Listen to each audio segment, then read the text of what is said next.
Opa!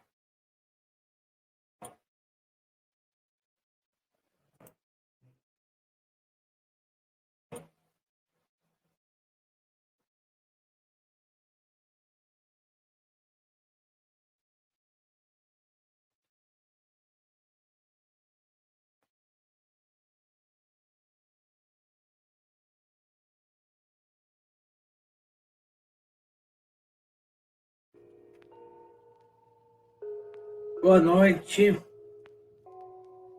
Você está no podcast Conservadorix.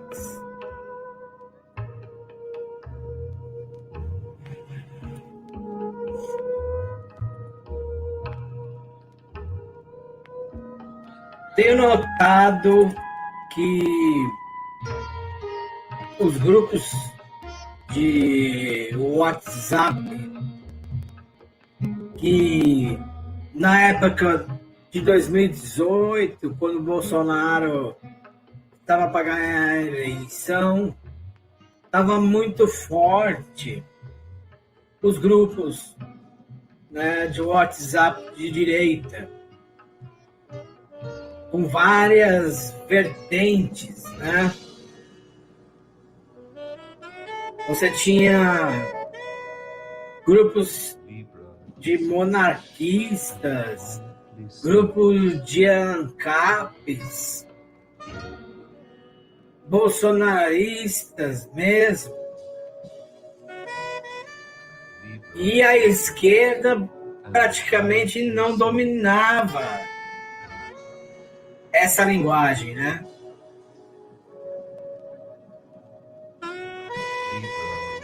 Esse ano a coisa mudou. Parece que principalmente por causa do episódio da saída de Sérgio Moro, né? Sérgio Moro, na verdade, nunca foi patriota ou bolsonarista, mas se manteve no cargo por convite de Bolsonaro para poder emplacar a sua agenda, né? Tucana, PSDBista, né? Então, até aí o país inteiro tinha Sérgio Moro como um herói. Afinal, colocou o líder da esquerda na cadeia. Lula, 9 dedos. Só que Bolsonaro é muito mais experiente, tem muito mais experiência de vida que Moro. Moro achou que ia conseguir enrolar Bolsonaro e se viu acuado com os absurdos que a população brasileira começou a sentir, principalmente por causa da repressão dos governadores, com episódios tristes, né? Muitos episódios tristes, como cidadãos que vêm sendo presos em praça pública sem ter feito nada, sem ter cometido crime algum. Enquanto que o STF, um pouco antes, reclamava de que não se podia algemar presos como Lula, José Dirceu, mas estavam se algemando senhoras de idade, se jogando elas no chão, agredindo-as para levar para a delegacia algemadas. Com esse argumento, Bolsonaro, na reunião ministerial, apertou, né, Sérgio Moro, e ele saiu covardemente atirando contra o presidente, afirmando inverdades de que ele estaria intervindo para proteger sua família na Polícia Federal. E aí aconteceu uma série de coisas. Bolsonaro se sentiu ofendido e falou: olha, eu tenho uma fita gravada inteira da última reunião, onde estava Sérgio Moro, e vou liberar o trecho referente a esse assunto da Polícia Federal, e mandou para o STF. O STF, covardemente, ao meu ver, até tocando na soberania nacional, porque você não pode revelar reuniões internas de governo, do chefe de Estado e seus ministros. E aí, Sérgio Moro saiu estremecido. Acabou que Sérgio Moro não colou a história de Sérgio Moro, mas houve um desgaste muito grande.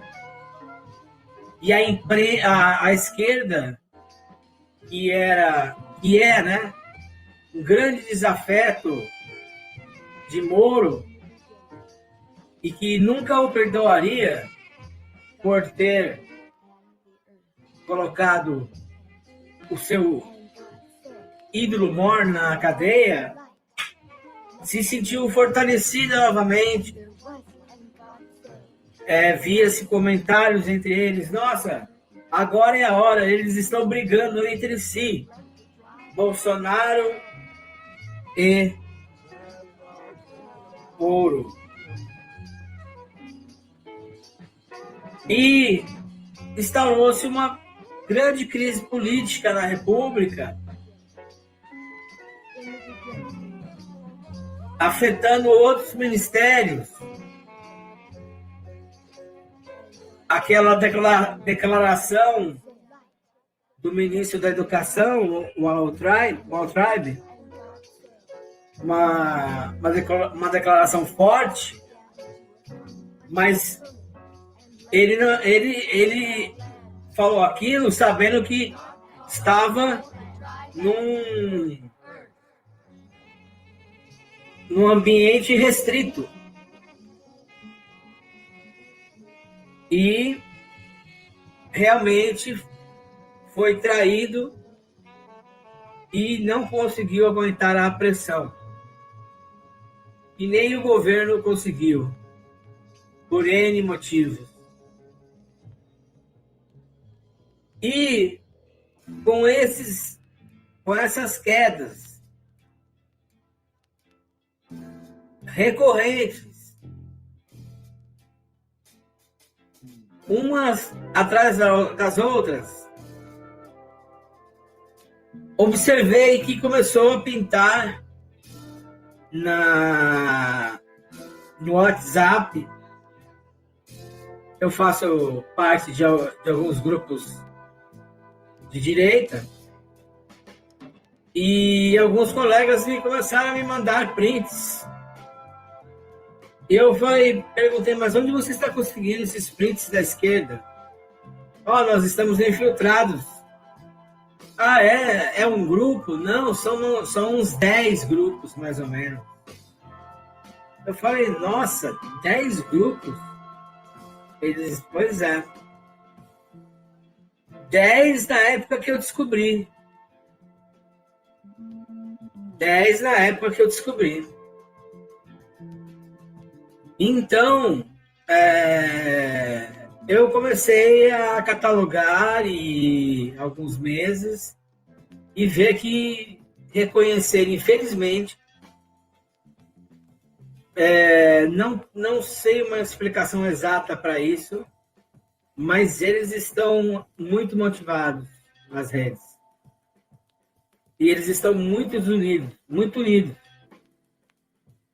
Eles têm algumas brigas pontuais aqui e acolá, que são até normais, nessas plenárias deles para as eleições municipais, né? Que terão esse ano.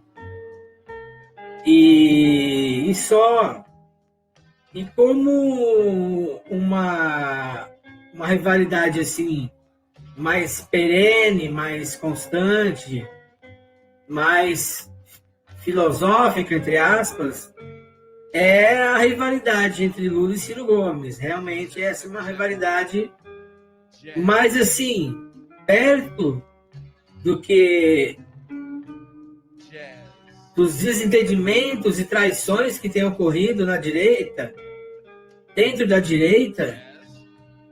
Isso é uma briguinha de vizinho. Enquanto, de fato, a esquerda, no geral, está conseguindo se manter em pé e se reerguer, fazendo alianças entre si, a direita, infelizmente, a nossa direita se comete a se debelar uns contra os outros por causa de picuinhas micro ideológicas. Por exemplo, a do senhor Dr. Frazão e seu slogan que ele inventou, né? Intervenção militar com Bolsonaro no poder. Não que eu seja contra Bolsonaro, mas eu pessoalmente acho uma pauta inútil em ser batalhada, porque essa forma não é permitida, né, na Constituição. E outra, tendo em vista alguns fatos aí que têm denotado que o grande comando dos militares tem ainda ligações político-sentimentais com os governos de esquerda anteriores, principalmente Lula e Dilma. Como que poderia se jogar todas as fichas desses militares e até recentemente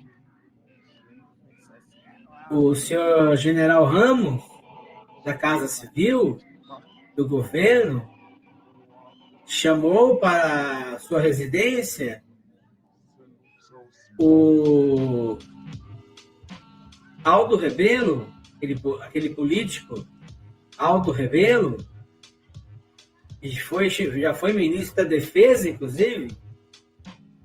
Tivemos pelo menos um ministro da Defesa comunista. E recentemente o General Ramos o chamou, o Aldo Rebelo, que é do PCdoB, para um churrasco de confraternização, de amizade, e despudoradamente fotografou e publicou no Twitter como se não fosse nada. E isso foi falado por Alan dos Santos, por Terça Livre, por exemplo, e muitos outros influenciadores. E o senhor Marcelo Frazão e alguns seus seguidores, né, e aliados, como Ricardo Gama, e praticamente virou uma batalha campal por causa de um assunto, né? Vamos manter Bolsonaro com ou sem militar, sabe? Quando que na realidade,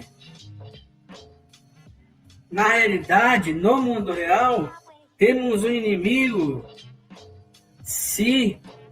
procurando se fortalecer para vencer as eleições. Então, está faltando pragmatismo.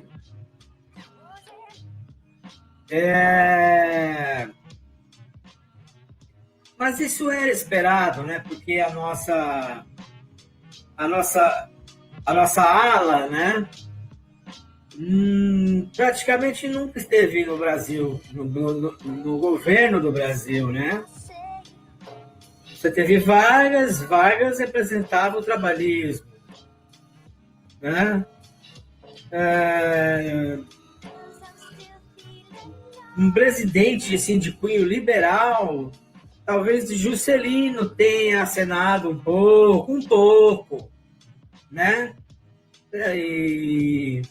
E aí depois veio os que antecederam o regime militar, né? Que eram praticamente comunistas declarados, né? E a Revolução Civil, ajudada pela Revolução Militar, a Revolução Civil comandada por Carlos Lacerda, esse sim, um conservador liberal, carioca, da época, pensou, né? Foi se conversado que os militares assumiriam a presidência e em 6 meses haveria uma eleição, uma nova eleição presidencial, né? Civil, militar, podia entrar civil, podia entrar militar, e aí se teria um novo presidente da República, né? Mas é verdade que os guerrilheiros de esquerda, muitos que hoje aí chegaram ao poder recentemente, houve a guerrilha assim, do Araguaia, houve guerrilha, o nosso exército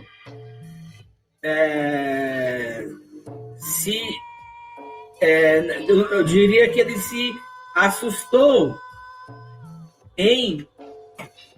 no seguinte sentido: como que eu vou fazer uma eleição daqui a 6 meses, sendo que está tendo uma guerra civil interna, né?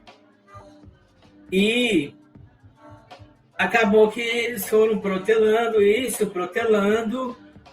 a ponto de, no meio da truculência que começou a haver, começou a se misturar alhos com bugalhos, e até o próprio Carlos Lacerda teve a sua carreira política dilacerada pelo regime militar, né?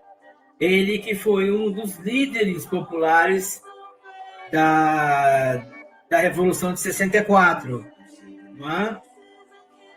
E, ao que parece, os militares eles se apegaram ao poder, né? Primeiro foi Castelo Branco, aí depois veio outro, Gás, e aí a coisa foi indo, né?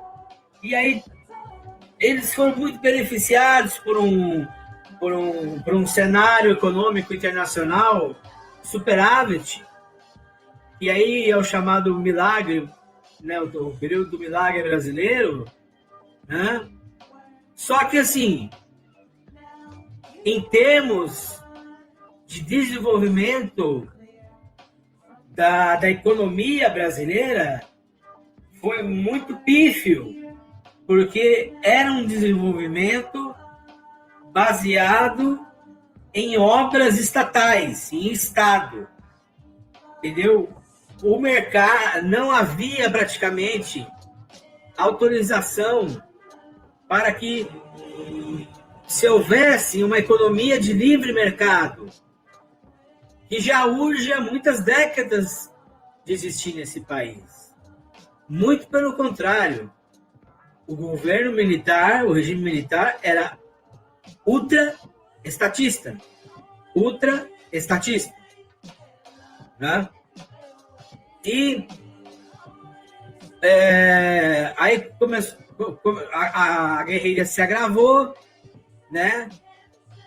E junto com a guerrilha, uma parte da esquerda que sacou, que já estudava o italiano Antonio Gramsci, e no cárcere ele escreveu obras muito importantes para a esquerda, onde ele dava um upgrade no marxismo, né? E deu uma outra visão para o marxismo. Não, se nós não podemos invadir os seus quartéis, que nós invadamos as suas escolas. Se nós não podemos destruir os seus quartéis-generais, os seus prédios de chefia de Estado, e invadamos as suas igrejas. A famosa Revolução Cultural Gramsciana. Então, o que aconteceu? Essa revolução silenciosa, ela começou a operar, né? Ela começou a operar de maneira... E os militares não entendiam o que estava acontecendo, porque eles entravam em conflito com guerrilheiros, mas o ambiente não se apaziguava nunca. Porque eles não tinham o capital cultural suficiente ainda para entender esse tipo de guerra invisível, mesmo estando na Guerra Fria, né?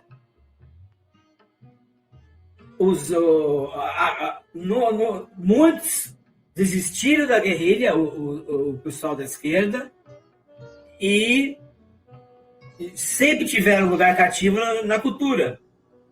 Cultura se leia jornalismo, cultura de massa, televisão, literatura, cinema, universidades, e por aí vai. E esses caras, e esse pessoal foi fazer a guerra pela cultura, influenciando a cabeça da classe média, né? Principalmente a cabeça da classe média, da baixa população também, os jornais mais baratos. E nas universidades, né? Formando a cabeça dos futuros professores, dos futuros publicitários, dos futuros jornalistas. Enfim, a coisa chegou num ponto que os militares se cansaram. Olha, não dá mais. Precisamos inventar um jeito de passar o bastão para o serviço. E acabou que eles passaram o bastão para os civis, e se falava, né, naquela época, Nova República, a Nova República, né? A democracia, vai vir a democracia, né? Os militares saíram do poder totalmente desmoralizados, vistos como reacionários, apesar de grandes obras de infraestrutura que eles fizeram, que realmente não é qualquer empresa privada que faria, né? Angra dos Reis, etc. Itaipu. Mas aí o que se deu? Sarney era um liberal, era um liberal conservador? Não era. Plano Sarney, fiscal do Sarney, era uma economia voltada pelo Estado, pro Estado. Só que aí, o que mudou? Você só podia escrever, falar mal do governo, só isso. É isso que mudou, né? Mas em termos de sistema econômico, não se mudou para o liberalismo. Não se mudou para o liberalismo, né? Que mais? Aí depois aí veio o desastre Collor, né? Que se dizia um baluarte do liberalismo, e era simplesmente mais um coronel, né? E tinha inclusive uma personalidade, né? Uma personalidade duvidosa, e foi impeachmentado em tempo recorde, né? E sendo tão corrupto quanto os comunistas foram na Rússia. Entrou Itamar, mesma coisa, não, só tocou o barco, mesma coisa, um país centralizado no Estado,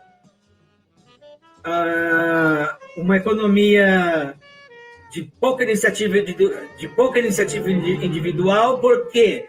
Porque não há o incentivo, né, para a pessoa empreender. O ambiente é hostil, né? Por isso, o país já sofria há mais de uma década com aquelas macroinflações, né? O pãozinho de manhã custava 15 centavos de cruzeiros, à noite ele já custava 20. Era uma coisa impressionante. E aí veio, então, surgiu o ministro do Itamar, o Fernando Henrique, e se elegeu com o Plano Real, e teve a grande sacada de conseguir parear o Plano Real ao dólar. R$1 igual a $1. Isso foi uma revolução em termos de mercado na época, mas assim, de consumo. Mas isso não quer dizer que ele incentivou uma economia liberal. Muito pelo contrário. E hoje é sabido. Fernando Henrique era membro da CEPAL. Fernando Henrique foi exilado na Revolução Militar. Fernando Henrique é especialista em Gramsci, é gramscista, tá? Fernando Henrique é um comunista. Parece engraçado dizer isso, né? Mas talvez dos que estão aí hoje, aí pipocando no cenário, por incrível que pareça, ele é dos mais comunistas e dos mais perigosos, porque ele tem a retórica e ele tem o conhecimento, né? E ele também ele tem o dom da diplomacia. Mas enfim, aí fugindo um pouco, a questão que eu tô querendo dizer é o seguinte, que pulando, vai. Bom, aí não preciso nem dizer, veio os governos Lula e Dilma, teve o impeachment, porque a população civil que não aguentava mais, né? A farsa democrática chegou no seu ápice, né? De primeiro ato, entendeu? E ali naquela votação na Câmara dos Deputados decisiva pro impeachment de Dilma Rousseff. O então deputado Jair Bolsonaro, na hora de dar seu voto, faz uma fala que simplesmente emudeceu o Brasil inteiro. Surpreendeu o Brasil inteiro. Tanto os que o apoiavam ou apoiam, tanto os que o detestavam, à esquerda. Por quê? Foi uma fala de uma coragem assim impressionante. Parecia que ele não temia aquele cenário, aquele ambiente hostil. Ali realmente muita gente sente que ele ganhou a eleição ali. A eleição em 2016, naquela fala, ele mostrou tanta coragem naquela fala, sem entrar no mérito se o que ele falou está certo ou errado.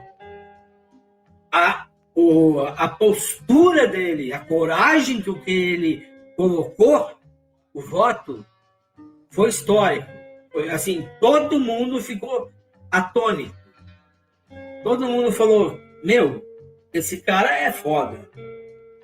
E é um sentimento assim que eu vejo assim, muitas pessoas. Olha, para mim o Bolsonaro ganhou a eleição lá naquele voto. Ele ganhou a eleição de 2018, aquela fala dele do voto em 2016. Ok. Aí todo mundo achou que foi realmente um massacre, a esquerda foi totalmente desmoralizada, né? E aí baixou o rei na barriga. Bolsonaro eleito, os que diziam que o apoiavam lá, né? Já no primeiro mês, o Alexandre Fruta já saiu xingando porque não conseguiu o que queria cargo. Aí depois de um mês já foi, no primeiro mês já foi o tal do Bebiano, que Deus o tenha, está falecido, né? No primeiro mês de um governo soltando mensagens de WhatsApp na imprensa. Realmente é inadmissível. Mas que Deus o tenha. E aí veio Pepa, MBL, né? Todo mundo achando que nós somos a direita. O Jair subiu nas nossas costas. Parece que é meio que isso que está acontecendo. E aí começou a se formar, se dividir a direita. Guetos, né? Você tem o pessoal dos liberais. Existia essa separação antes. Agora tem. Não, você é liberal, né? Não, então com você eu não falo, porque eu sou conservador, né? Isso é puta bobagem, entendeu? A coisa que é mais comum na direita é a intersecção entre essas duas correntes, né? A coisa mais comum que a gente sempre ouve desde pequeno. Qual que é a sua filosofia política? Eu sou liberal, eu sou liberal conservador. Eu sou liberal conservador. Nossa, quantas vezes eu ouvi essas pessoas falando isso, né? Por quê? Porque não, assim, são assim, digamos, categorias que se fundem e se reforçam em muitos pontos. Nas partes radicais, não. Mas, em grande parte, o liberalismo e o conservadorismo um é pé do outro. Por exemplo, você não consegue ter livre mercado, né, se você não tiver a tradição e a garantia jurídica. né? Isso advém do quê? Do conservadorismo, né? O conservador, o conservador,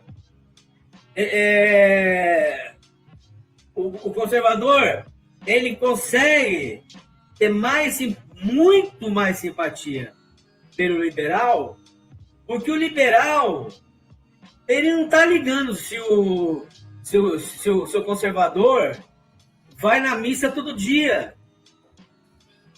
Entendeu? Ao contrário, ele vai lá e o liberal, ele vai lá e ainda faz uma fábrica de vela. O que é correto, está certo e gira o dinheiro. Enquanto que o socialista não, ele quer destruir, ele quer matar o conservador. E o liberal também, porque o liberal é pró-mercado. Então vocês veem como tem, estão ocorrendo pessoas se dizendo que são seguidoras de categorias sociológicas, mas que na verdade são slogans. Elas usam isso como slogans, né? Bom, dentro a esquerda também tem suas divisões, muitas divisões. Só que a esquerda, parece que ela consegue ter posso estar enganado, mas o que eu tenho sentido há alguns anos, a esquerda ela tem um poder de se aglutinar contra um alvo específico muito rapidamente. Eles, tem a turma do Boulos e tem a turma a turma do Freixo, do Lula, tal. Eles ficam lá na discussão. Mas aí aparece o filho do Bolsonaro, eles vão lá, se juntam os três, todo mundo e pum, vão para cima e fazem o mesmo discurso, igual a grande imprensa, né? É impressionante quando é para soltar uma pauta que é fala mal, né? Fala mal mesmo, mentirosamente, muitas vezes, do governo Bolsonaro. Você abre o jornal de manhã, a Folha tá com exatamente a mesma manchete do Estado, né? Da Zero Hora, acho que Zero Hora existe em Porto Alegre, né? Da Gazeta do Povo, da Veja. Você entende? Eles são diferentes, mas quando eles elegem um inimigo em comum, é complicado, entendeu? Eles conseguem, né? Por exemplo, PDT, né? PDT, você tem PT, PDT do Ciro Gomes, né?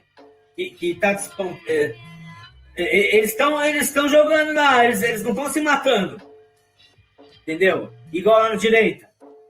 Na direita estão se matando. A Pepa quer ser presidente. O Catapiroca quer ser presidente. No lugar do Bolsonaro. Gente, quem hoje no Brasil tem condições na direita eleitoralmente, é só ver as pesquisas, e não é só as pesquisas, é o discurso. O discurso objetivamente anticomunista. Quem é que tem? Bolsonaro, entendeu? Então, mas assim, por mais que ele seja honesto, por mais que ele seja um paladino do anticomunismo, internamente a direita quer tirá-lo do poder.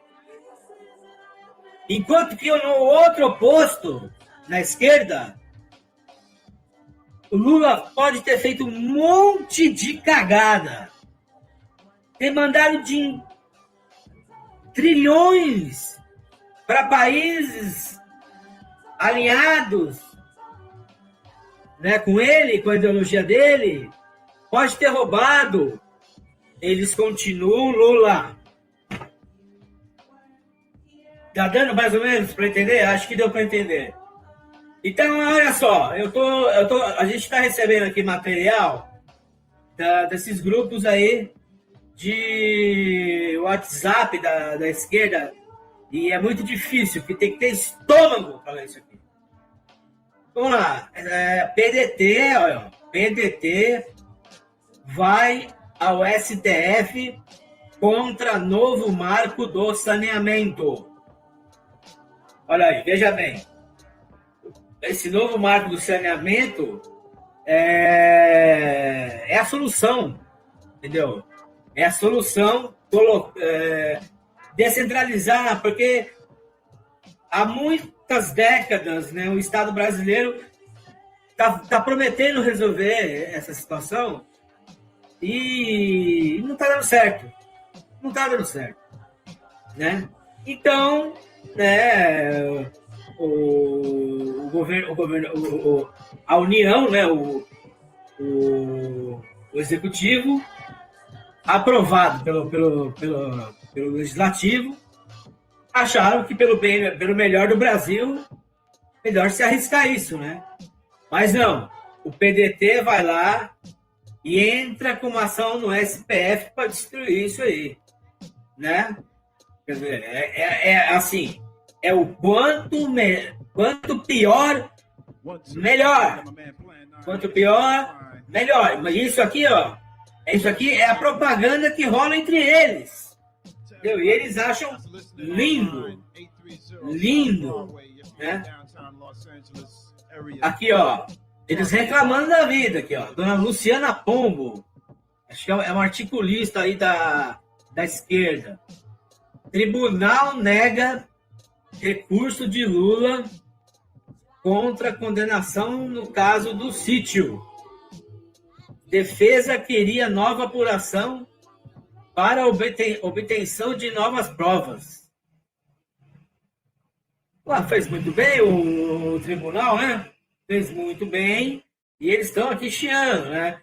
Sempre colocando o Lula como um herói que nunca fez nada na vida, né? Nunca fez nada, né? E, pelo amor de Deus, esse sítio aí, ele tinha até cueca dele pendurada no varal do sítio, parece, tinha roupa íntima da Dona Marisa, pelo amor de Deus, né? Mas é a narrativa, né, que a esquerda ela usa, né? Aqui, isso aqui saiu, isso aqui, eu acho que é de ontem, mas eu acho que eu não sei se é verdade, mas eles estão comemorando, 6 deputados serão expulsos do PSL por votarem contra a PEC do Fundeb.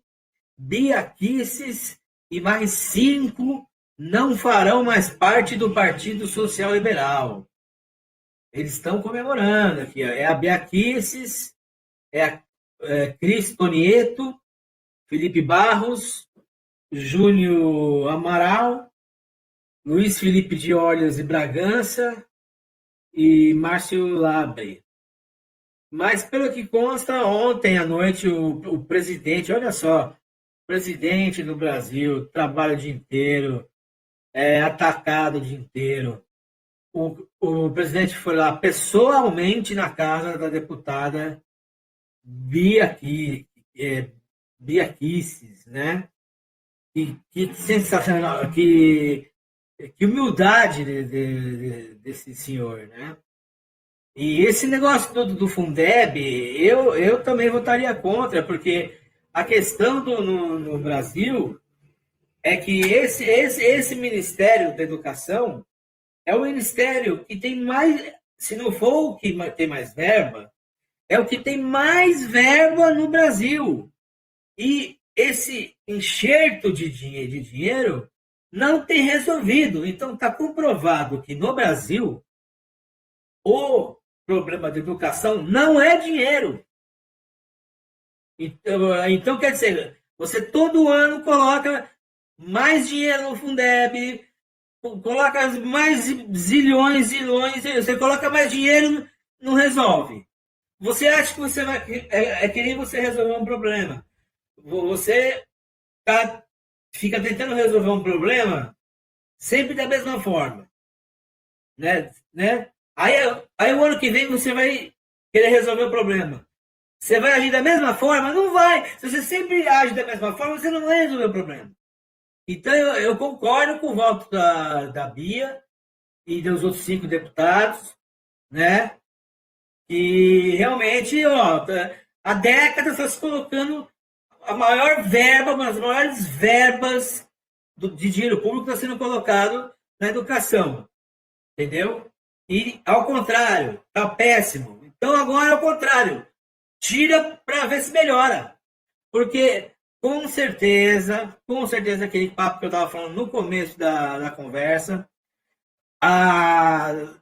desde lá da Revolução Militar, do regime militar, que os militares não conheciam, né, a Revolução Silenciosa de Antônio Gramsci, e aí os camaradas começaram a entrar nas universidades, formar professores, entendeu? Então eles querem, na verdade, hoje, salvo exceções, o professor hoje, ele quer receber dinheiro do Estado ou a escola particular receber subsídio do Estado para fazer militância. Não é para fazer educação porcaria nenhuma. É para fazer militância. É para pegar seu filho, levar ele para a escola e enganar você. Falando que seu filho vai ser doutor, não vai ser doutor nunca! É isso! Bom, desculpe, o assunto é complicado, né? Ah, essa aqui é demais, é demais. Deixa eu ver aqui. O pessoal escreveu aqui.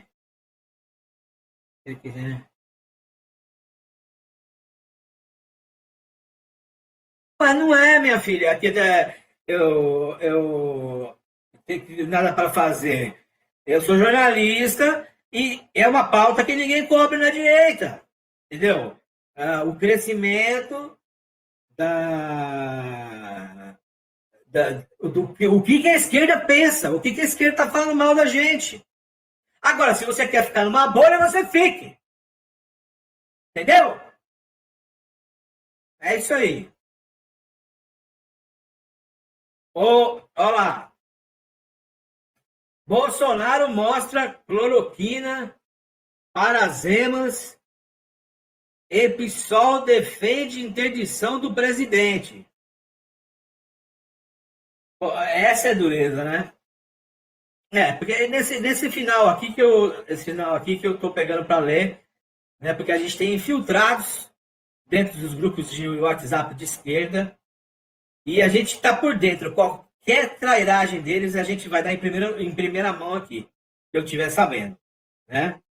No começo da live fiz uma longa introdução, né? Histórico-sociológica sobre como que a coisa chegou onde está. Bolsonaro mostra cloroquina para as emas e PSOL defende interdição do presidente.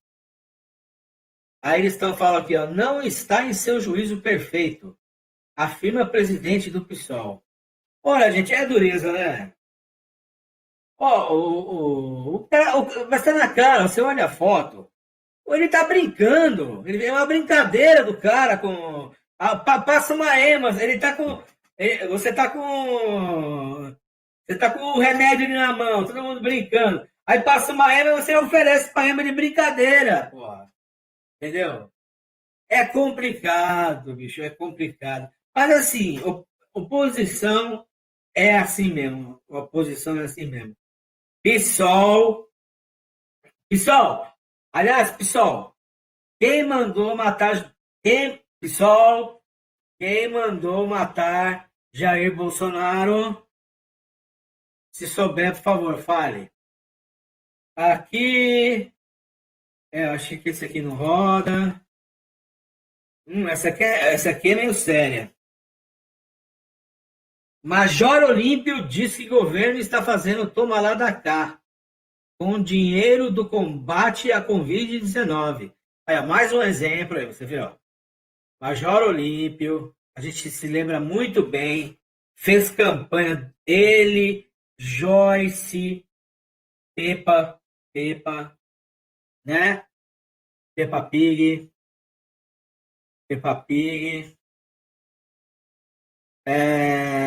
Quem mais? Janaína Pascoal.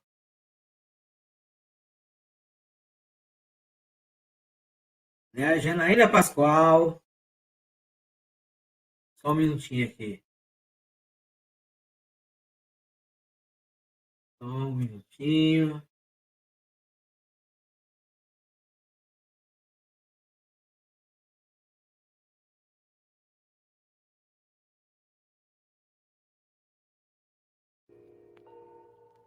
O Major Olímpio está falando que está tendo toma lá da cá com dinheiro do Convide, um representante do governo que ele não... mas quem é o representante? Não, eu não posso falar. Aos papos. Não posso falar. Foi lá oferecer dinheiro e não sei o quê, papapá. O Major Olímpio chegou e falou, olha... Eu não fui eleito por causa do Bolsonaro. Eu não fui eleito por causa do Bolsonaro. Eu não fui eleito por causa do Bolsonaro. Tem um monte de foto, cara. Tem um monte de foto do Major Olímpio com a Peppa e com a Janaína. Tá vendo? Outro cara...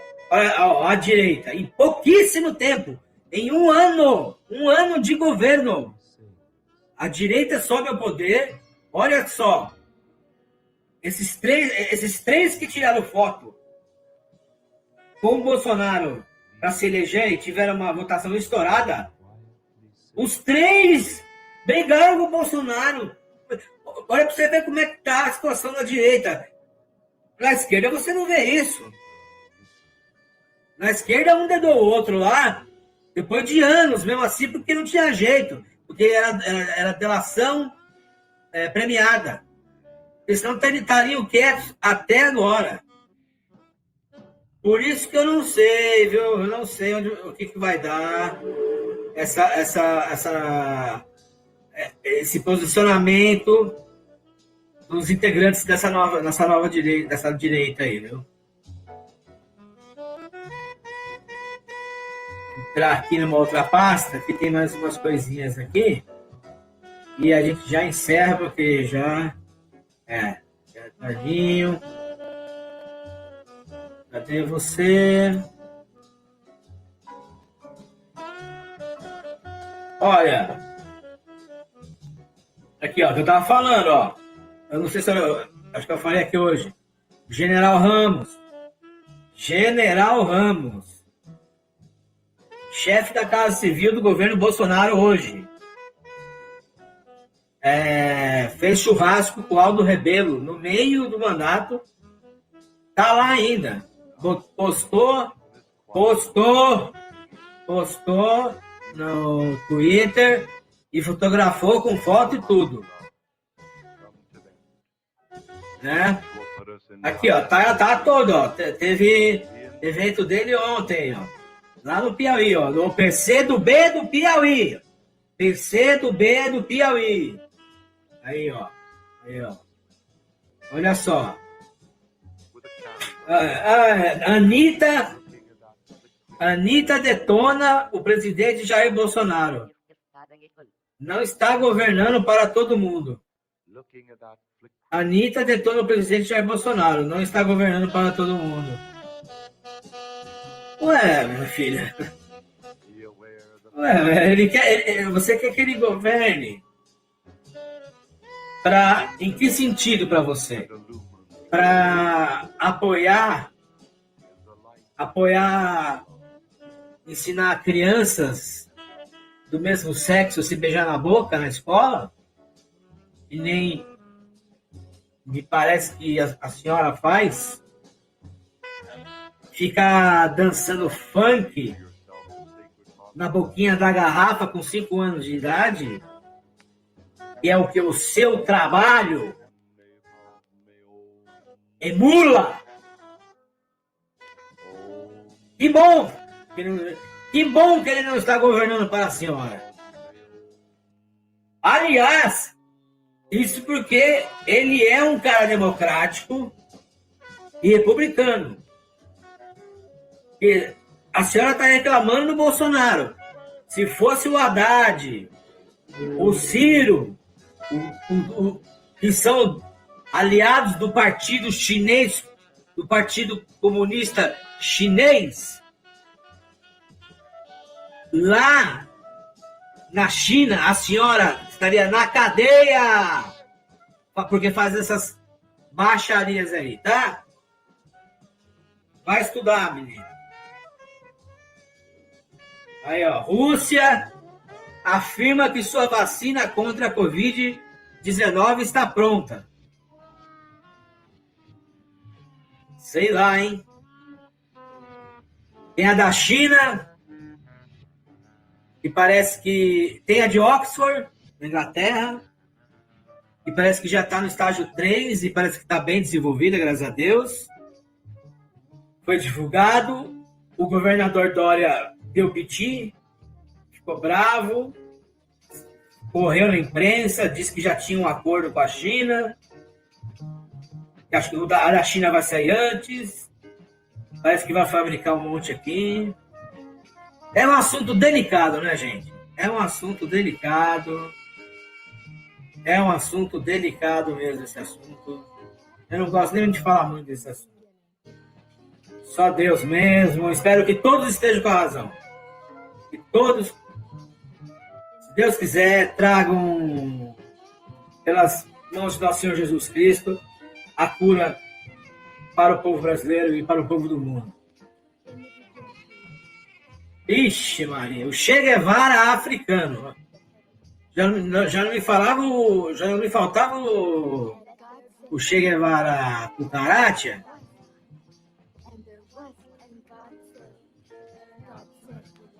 Não faltava o Che Guevara cucaracha.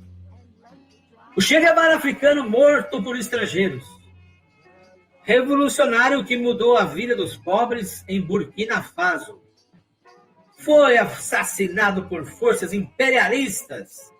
Estados Unidos, é claro, né? Só os Estados Unidos é imperialista, né?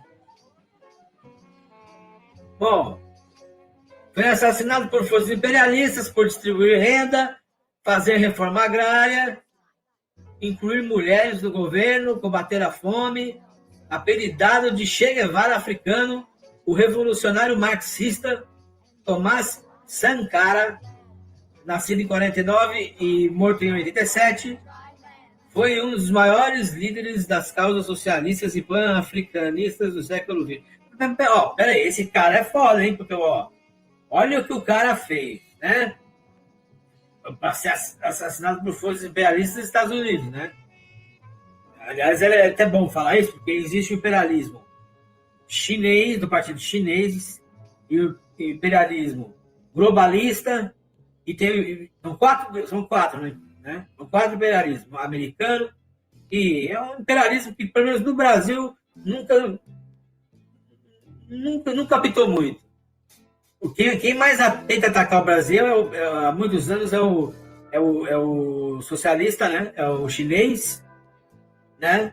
Tem o islâmico e tem o globalista, que também ataca muito o Brasil. Bom, enfim, o cara ele distribuía renda. O cara devia achar renda de quem? O cara devia ter dinheiro. Ou então ele roubou. Ele fez reforma agrária com a terra de quem?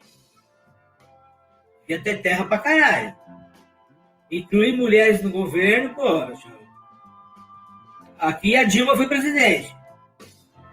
combateu a fome, deu... Porra! Vamos lá. Nascida na antiga colônia francesa de Alto Volta, Sankara ingressou aos 17 anos na Academia Militar de Tadiogo, em Ouagadougou. Sob a orientação de um tutor marxista, teve seu primeiro contato com leituras acerca do imperialismo, neocolonialismo, socialismo e movimentos autonomistas africanos. Posteriormente, foi enviado para um curso suplementar na Escola Militar Interafricana de Antsirabe, em Madagascar, onde ampliou seus estudos abrangendo tópicos sobre economia, sociologia, agricultura e ciências políticas. Após retornar ao seu país, Sankara se consagraria nacionalmente.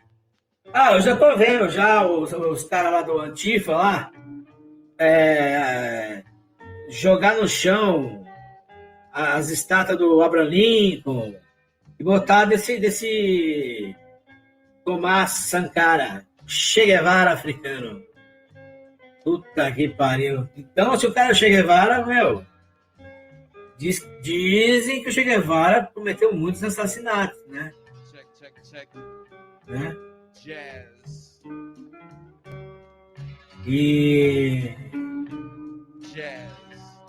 Isso aqui eu não vou nem ler, que é nojento. Sim, ministra da Agricultura é chamada pelos europeus, entendeu? Os europeus, são os europeus. Ministra da Agricultura é chamada pelos europeus de Senhora Desmatamento e Musa do Veneno. Olha, eu vou dizer o seguinte, eu sou testemunha, eu passei 4 anos na Amazônia, no trabalho que eu fiz. Olha, gente, precisa ter desmatamento, cara, porque o mato entra, você chega lá, o mato entra pela tua orelha, o mato entra pelo seu nariz, o mato entra até para outro lugar, cara. É mato demais, cara. Assim, é muito, é preservado, é hiper preservado. Só que quando eu cheguei lá, eu cheguei morando em cidade grande, né? Quando eu morava, eu fui para um vilarejo no meio da Amazônia, entendeu? Via cobra, via capivara, tá. E eu achava isso, nossa, o capitalismo malvado está destruindo a Amazônia. Nada. Para você ter uma história. Você tem uma propriedade na Amazônia. É lei. E o INCRA fica em cima. Você tem que deixar, você não pode mexer, é sua propriedade, hein? Mas você comprou, mas você não pode mexer em 20% da sua propriedade. Senão você é multado e você pode até cair e perder a propriedade. Eu chegava na população, né? Eu passava de fazenda em fazenda. O povo falava, a gente quer desenvolvimento, a gente quer estrada, eu trabalho, eu preciso vender madeira mesmo, porque a gente está morrendo de fome. Assim, a população totalmente esquecida. É um Brasil de faz de conta, que é o que existe lá realmente, e o que aparece na primeira página da Folha de São Paulo, entendeu? É uma mentira que tá... desmatamento tem que ter algum, né? Porque madeira gera riqueza. Só que o desmatamento ele é feito com replantação, entendeu? Porque é o seguinte, quem vive de madeira quer viver a vida inteira. Então, não é interessante pro cara desmatar tudo hoje de uma vez. E amanhã ele vai ver do quê? Vocês entendem? Eu, muitas vezes na estrada, de dia, eu vi assim aquelas carretas assim gigantescas, tipo, parece aquelas de levar carro, automóvel, como é que chama? Enfim, assim, com umas toras assim, cara, de uma grossura assim, de um ser humano de pé, assim, um negócio cegonha, parece aqueles caminhão cegonha, só que aberto, assim, e a madeira toda amarrada. Essa madeira, você olha, nossa, tá cortando muito. Não, essa madeira que é levada no horário comercial, nas estradas e tal, essa madeira é madeira legal. Madeira legal, com nota fiscal, tudo direitinho. Para quando passar o fiscal do INCRA, tá tudo certinho. Não. Agora, o problema, isso eu não vou negar. Às vezes acontecia, eu trabalhava com diárias, as cidades lá, cara, são assim, tamanhos assim, geográficos. Tinha cidade lá que o município era do tamanho do estado de Sergipe, de Alagoas. Sério. Entendeu? E aí você tinha que, às vezes, tinha um serviço aqui, aí tinha que fazer um serviço lá naquela cidade longe. E aí eles não davam para chegar antes de anoitecer. Então, às vezes, eu tinha que pegar a estrada de chão, né?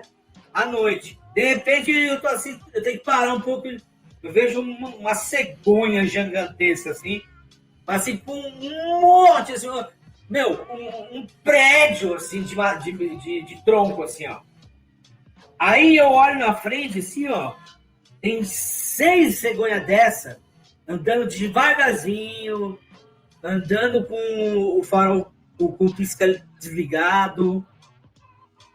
Esses aí tá na cara e é por debaixo do pano, que é ilegal. Por quê? Olha a burrice do próprio Estado. O fiscal, né? O fiscal do INCRA, o horário dele é igual de quem trabalha no escritório. É das 8 às 6. 6 horas, depois das 6 não tem fiscal. Então, quer dizer, não adianta nem ter lei. Recrudescer lei, não. Que adianta? Entendeu? Não tem gente. Então, mas mesmo assim, com essa, é lógico. Tem que ficar em cima desse pessoal. Mas, ó, a Amazônia é mato demais, é bicho demais. O negócio é impressionante. Só estando lá para você ver. O povo clama, fala, por mim tem que ter mais empresas se matando, cortando, replantando, porque pelo menos a gente tem emprego, a gente tem renda. Entendeu? Muito louco isso. Ô, pessoal, é isso aí. Valeu. Me desculpa aí, né, qualquer excesso que eu tive, tá? E muito obrigado mesmo aí, tá bom? Forte abraço. Boa segunda-feira.